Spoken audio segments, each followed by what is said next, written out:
Bismillahirrohmanirrohim. Assalamualaikum warahmatullahi wabarakatuh. Sahabat beriman yang dirahmati Allah, Nabi Hud AS adalah nabi dan rasul keempat yang patut diimani. Kisah Nabi Hud banyak terdapat di dalam Al-Quran. Nama Hud bahkan juga diabadikan sebagai nama surah di Al-Quran, yakni surat Hud. Hud diutus memberi peringatan kepada kaumnya, yakni kaum Ad. Kaum Ad adalah keturunan Nabi Nuh yang tinggal di Al-Ahqaf, suatu wilayah di bukit berpasir Arab. Suku Ad termasuk suku tertua di dunia dengan peradaban yang maju. Di dalam Quran Surah Al-Fajr disebutkan, kaum Ad memiliki bangunan-bangunan yang tinggi. Allah juga melebihkan kekuatan serta kekayaan pada kaum Ad. Namun, kekayaan yang diberikan pada kaum Ad membuat mereka tamak, lupa diri, dan jauh dari Allah. Mereka mulai menyembah berhala yang diberi nama Samud, Sada, dan Al-Haba. Maksiat pun ikut merajalela. Allah lalu mengutus Hud untuk memperbaiki akhlak dan kelakuan kaum Ad. Dan ingatlah Hud, saudara kaum Ad, yaitu ketika dia memberi peringatan kepada kaumnya di Al-Ahqaf, dan sesungguhnya telah terdahulu beberapa orang pemberi peringatan sebelumnya dan sesudahnya dengan mengatakan, janganlah kamu menyembah selain Allah, sesungguhnya aku khawatir kamu akan ditimpa azab hari yang besar. Setelah diangkat menjadi nabi dan rasul, Hud mulai memberi peringatan kepada kaum Ad. Hud menyerukan kepada kaumnya untuk menyembah Allah dengan menunjukkan bukti-bukti keesaan Allah. Alih-alih percaya pada Hud, kaum Ad justru melemparkan cemooh dan menyebut Hud dengan sebutan orang gila. Dengan sabar, Hud menghadapi segala caci maki yang diberikan untuknya.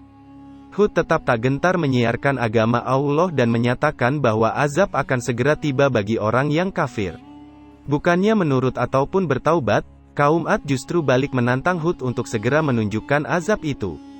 Kesombongan kaum Ad membuat Allah menunjukkan kekuasaannya dengan menurunkan azab dalam sejumlah tahapan. Tahapan pertama, pembalasan Allah kepada kaum Ad adalah berupa bencana kekeringan yang melanda ladang dan kebun mereka. Kekeringan itu membuat kaum Ad kehabisan stok makanan hingga membuat mereka semua kelaparan. Kepada kaum Ad, Hud menunjukkan kekeringan adalah azab Allah. Namun, kaum Ad tetap tak percaya pada peringatan Hud dan tetap menyembah berhala. Kaum Ad yang semakin menjadi-jadi membuat Allah telah murka. Lalu, Allah menurunkan awan hitam dan kaum Ad malah menyambut dengan penuh sukacita. Namun, awan itu bukan awan penanda hujan, melainkan awan disertai angin kencang yang membawa bencana.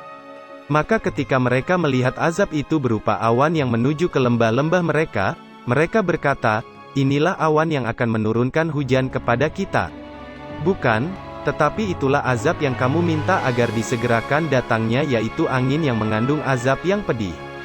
Dalam surat Al-Haqqah disebutkan, kaum Ad ditimpa oleh angin yang dingin dan kencang yang berputar membinasakan selama 8 hari 7 malam. Angin itu menghancurkan dan melenyapkan kaum Ad di muka bumi. Mayat kaum Ad pun banyak berserakan dan ditutup pasir-pasir. Sehingga mereka, yaitu kaum Ad, menjadi tidak tampak lagi di bumi kecuali hanya bekas-bekas tempat tinggal mereka.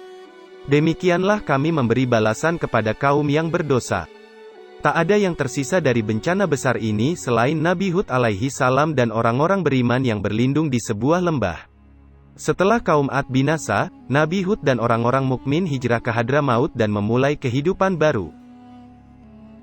Sahabat beriman yang dirahmati Allah, kisah Nabi Hud dan kaum Ad ini memberikan banyak hikmah dan pelajaran yang masih relevan hingga saat ini.